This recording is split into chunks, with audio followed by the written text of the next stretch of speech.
Hey guys, the Comics Kid 2099 here, and I've got a graphic novel that I want to talk to you about. Fantastic Four, New Departure, New Arrivals. I had to make sure I didn't flip those because I didn't know the title. This collects from the Marvel Now soft relaunch of the Marvel Universe that followed Avengers vs. X-Men. This collects the first 3 issues of the new Fantastic Four title and then the first 3 issues of the new FF title. Before Avengers vs. X-Men, there were 2 Fantastic Four titles. Both were being written by Jonathan Hickman, I think. I haven't read any of Jonathan Hickman's run. I know, go ahead and stone me. I haven't read what a lot of people are saying is a modern classic. I still haven't finished reading John Byrne's run. I'm only about halfway through his run. If you'll recall, a few months ago, I was reviewing those books, and I just haven't gotten around to it. I wanted to take a little bit of a break from his run and read something that would take me a little less time to read, something that wouldn't take me like a week and a half to get through one volume. So I went ahead and read the first volume of the Marvel Now Fantastic Four relaunch. And the reason that there are 2 titles here is because the Fantastic Four, the main team, they are going into space and time. They are taking a spaceship that I guess they got in Jonathan Hickman's run. They are taking a spaceship going somewhere in space and time, and they think they're only going to be gone for like 4 minutes. But since they are the Fantastic Four and things tend to go wrong around them,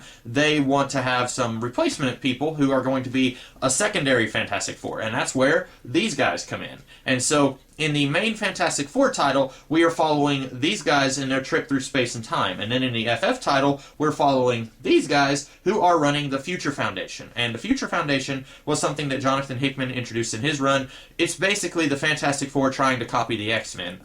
Reed Richards is like, I have a great idea. What if we started a weird and wacky school with weird and wacky courses and weird and wacky students and weird and wacky teachers? And the X-Men are like, oh, I was there 50 years ago, but thanks. You can act like that's a really clever idea. Yeah, I'm a tiny bit bitter that the Fantastic Four comic was acting like this was a weird and crazy and kooky idea, even though the X-Men has been doing it for a lot longer than the Fantastic Four has, but whatever. So anyway, you've got these 2 comics going on, and when they were coming out, see, I don't read single issues, but this was a franchise that I wanted to read a little bit more of, and I am a little bit of a Fantastic Four fan. I've dabbled here and there. I haven't just read tons and tons of Fantastic Four, but this was a series that I wanted to read more of, and I was under the impression that basically these 2 titles were going to be completely separate, since one of them would involve a team out in outer space and the other one would involve a team on Earth. What actually happens is the first couple of issues of both titles are actually kind of connected with each other. The first issue of the Fantastic Four title, we find out that Reed Richards, his body is decomposing. His powers are beginning to fail him, and he believes that all of the Fantastic Four, that's going to be happening to each and every one of them. And so he gets this really big idea, hey, we should take the kids and we should go into outer space and we should kind of homeschool them, sort of. If they are students in the Future Foundation, we should take them out of the Future Foundation and we should go on these big crazy space adventures and show them what we do on a day-to-day basis and take them with us. But secretly, the reason he wants to do this is because he wants to find a cure for himself and all of the other members of the Fantastic Four who are eventually going to be facing the same symptoms. And so we go directly from that into the FF comic, where each member of the Fantastic Four picks one person who is going to replace them. And so we have Scott Lang, Ant-Man, and Reed Richards picked him, and then Sue Storm picked Medusa, Queen of the Inhumans, and then Ben Grimm picked She-Hulk, and then Johnny Storm picked his girlfriend, Darla Deering, I don't remember her last name.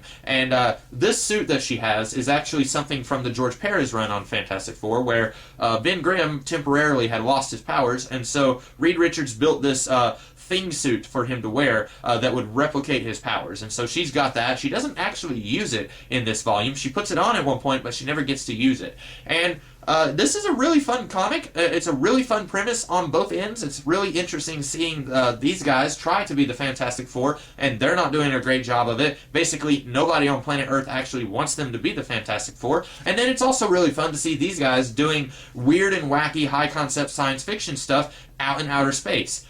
The only complaint that I have is hardly a complaint, but I want more.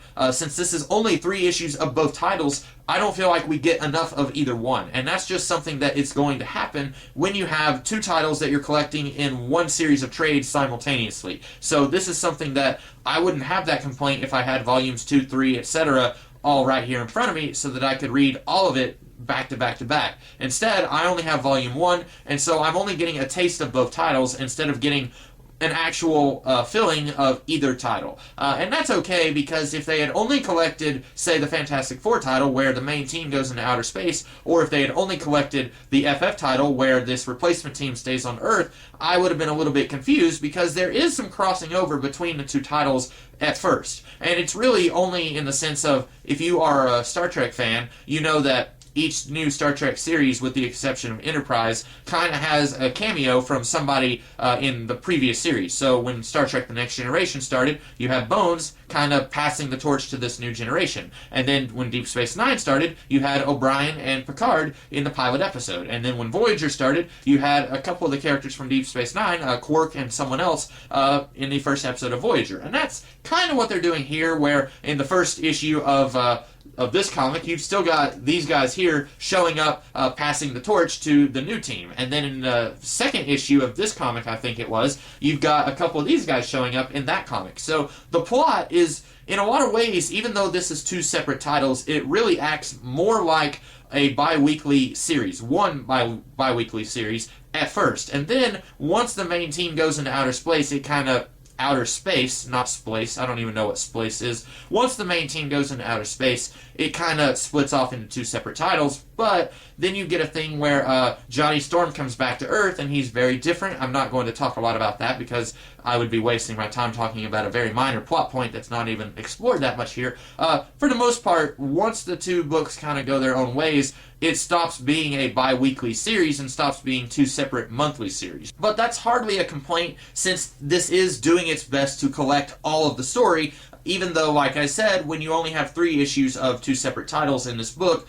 it does feel like you're not getting enough of either book. But that's really not a bad complaint, because I did enjoy this book. I enjoyed both of them. I think I actually enjoyed the replacement Fantastic Four team a lot more than the main team. Nothing against the main team. I do like seeing the adventures of the main team, but I also like, for example, in the Avengers, my favorite Avengers teams are the ones with the C-listers, like the West Coast Avengers, that doesn't have your main group of heroes. It's a bunch of wannabe heroes who aren't quite as heroic, who aren't quite as well-known or prolific as the main group. And so, along the same lines, Justice League International. I was much more of a fan of that group than I was the main Justice League team, although I do like some stories of the main Justice League team. So it's really no surprise that I like this group a lot more than I like this group, at least in this book. So I'm very much looking forward to seeing more of Matt Fraction's run on both of these Fantastic Four titles. I have no idea how long it went on, because after the initial Marvel Now relaunch, I had heard a few people talking about how much they enjoyed this stuff, but after what I've read here, I really didn't hear anyone else talking about this series, either series. So maybe it only went another 6 issues with both titles. I don't know. But I would be perfectly fine if they went another 2 years in this direction. I know at some point James Robinson started writing the Fantastic Four, and then recently the Fantastic Four comic was canceled, so I know it didn't go on very long, but I would be really interested to see more of this kind of Fantastic Four, at least another couple of volumes kind of going in this direction.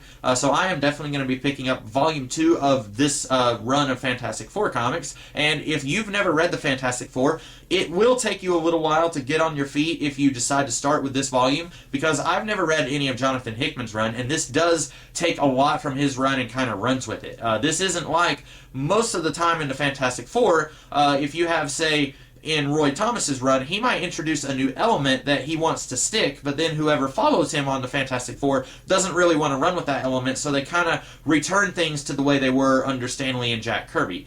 This isn't doing that. This is keeping things the way they were with Jonathan Hickman's run, and so if you haven't read any of Hickman's stuff, at the very least, this might be a little bit confusing to you, but I haven't read any of his run, and I was able to understand it pretty well. So that's probably not going to be a big issue for you if you haven't read his run. But if you are interested in getting into the Fantastic Four and you don't know where to start, this might not be the best place for you to start, because it's not really representative of what the Fantastic Four usually is, but it's a very solid comic book story. I really enjoyed both halves of this, since it's really two separate stories running side by side, and I think most people would. I really don't have any big complaints other than I just wish there was more. And if there was like a big omnibus of Matt Fraction's Fantastic Four run, I'd be very interested in reading that, but since I already have this, I'm not going to seek that out. Plus, I don't think there is one. So that's what I thought of Fantastic Four. New departures? Yeah, new departure, new arrivals. I hope you guys liked this video, and if you did, be sure to like, share, comment, and subscribe, and I will have a different video for you guys later in the week, so I hope you guys will check that out whenever it comes up. In the meantime, catch you guys later. Have a great rest of the day.